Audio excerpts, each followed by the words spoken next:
Assalomu alaykum. Bugun sizlar bilan neurogimnastika mashqlarini katta va kichiklarga ko'rsatib beraman. 1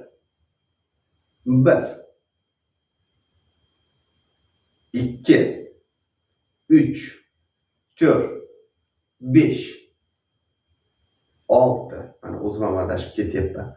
6 7 8 9 10. İkincisi 1 2 3 4 5 6 7 8 9 10. 1 2 3 4 5 6. Shu mashqlarni tezlashgan holatda qilib ko'ring. Podpiska va layklarni sizdan kutib qolaman.